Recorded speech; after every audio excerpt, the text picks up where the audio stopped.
প্রিয় শিক্ষার্থীবৃন্দ, আমরা যখন ইংরেজি রিডিং পড়ি বা উচ্চারণ করি তখনই আমাদের উচ্চারণের ক্ষেত্রে অনেক ধরনের সমস্যা হয়। এই সমস্যা থেকে আমরা সমাধান পেতে হলে আমাদের ইংরেজি রিডিংয়েরও কিছু নিয়ম আছে বা বৈশিষ্ট্য আছে। সেই নিয়মের আলোকে কিন্তু আমাদের ইংরেজিগুলো উচ্চারণ করতে হয়। তাহলে প্রিয় শিক্ষার্থীবৃন্দ, আমরা চলি। বোর্ডের মধ্যে আমরা কয়েকটি ওয়ার্ড লিখেছি। আমরা প্রিয় শিক্ষার্থীবৃন্দ, আমরা দেখি প্রথম শব্দটা হচ্ছে আমাদের নলেজ, আদার শব্দটা হচ্ছে আমাদের নাইট, এরপরের শব্দটা হচ্ছে নি, এরপরের শব্দটা হচ্ছে রাইট, এরপরের শব্দটা হচ্ছে রং, এরপরের শব্দটা হচ্ছে হু, এরপরের শব্দটা হচ্ছে বং, এরপরের শব্দটা হচ্ছে কম, এরপরটা হচ্ছে থাম। প্রিয় শিক্ষার্থীবৃন্দ, এই ওয়ার্ডগুলো আমরা প্রত্যেকে জানি এবং উচ্চারণও সঠিকভাবে করতে পারি, তাও ঠিক আছে। কিন্তু এই জায়গাতে আমাদের কিছু উচ্চারণের নিয়ম আছে, সেই নিয়মগুলো আমরা জানতে হবে। আমরা শুধু উচ্চারণ করে থাকি, কিন্তু এই কোন নিয়মে উচ্চারণ হয়েছে সেটা আমরা অনেকে জানি না।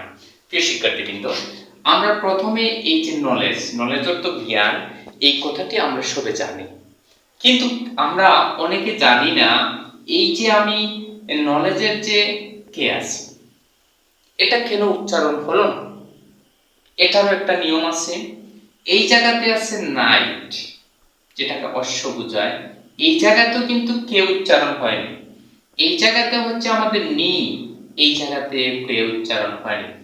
প্রিয় শিক্ষার্থীবৃন্দ, আমরা লক্ষ্য করি এটার প্রথমেও আছে কে এন, এটার প্রথমে আছে কে এন, এটার প্রথমে আছে কে এন। প্রিয় শিক্ষার্থীবৃন্দ, নলেজ উচ্চারণ করার সময় কেটা উচ্চারণ হয়নি, নাইটটা উচ্চারণ করার সময় কেটি উচ্চারণ হয়নি, নিটা উচ্চারণ করার সময় কেটি উচ্চারণ হয়নি। তাহলে প্রিয় শিক্ষার্থীবৃন্দ, আমাদের যখনই আমাদের কে এন একসঙ্গে থাকবে, কে এন একসঙ্গে শব্দের শুরুতে কে এন যখনই একসঙ্গে থাকবে, তখনই আমরা কে কে সাইলেন্ট রাখবো, কে এর উচ্চারণ হবে না। এই নিয়ম যে যে জায়গাতে আমরা পাবো, সেই জায়গাতে আমরা সেটা কি করব, অনুসরণ করব। শব্দের শুরুতে কে এন একসঙ্গে থাকলে কে উচ্চারণ হবে না, কে সাইলেন্টের ভূমিকা পালন করবে। যে জায়গাতে আমরা এই নিয়ম পাবো, সেই জায়গাতে আমরা সেটা করব। তাহলে কে বাদ দিলেই কেন হয় নলেজ, কে বাদ দিলেই কেন হয় নাইট। নলেজ অর্থ জ্ঞান, নাইট অর্থ অশ্ব, নি অর্থ হাঁটু। প্রিয় শিক্ষার্থীবৃন্দ, এই তিনটা রুল আমাদের কে এন এর মধ্যে পড়েছে।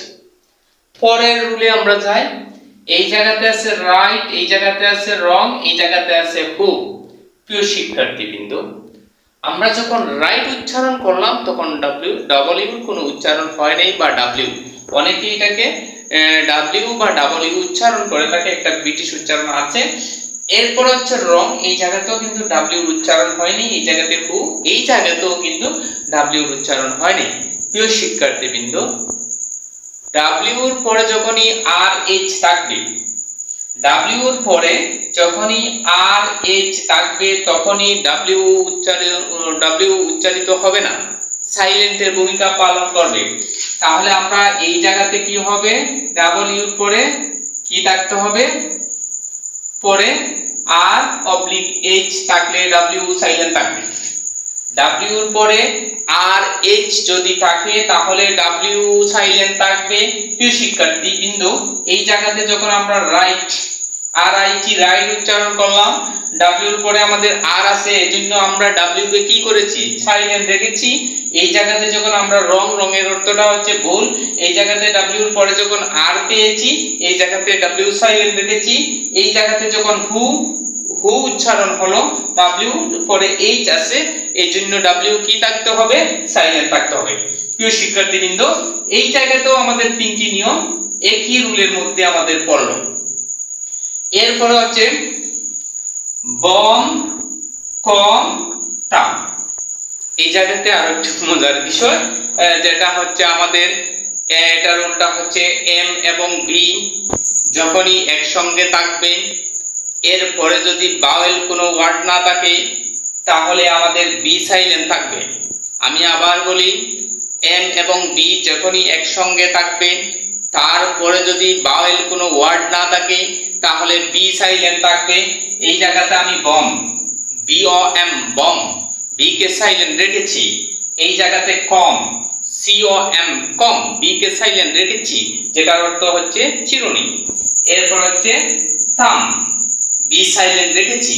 প্রিয় শিক্ষার্থীবৃন্দ, আমরা এই জায়গাতে ইংরেজি রিডিং এন্ড রাইটিং এই দুটি নিয়ম, এই যে আমি দুটি নিয়ম তিনটি রুল এখানে উল্লেখ করলাম, এই তিনটি নিয়ম আমাদেরকে মানতে হবে।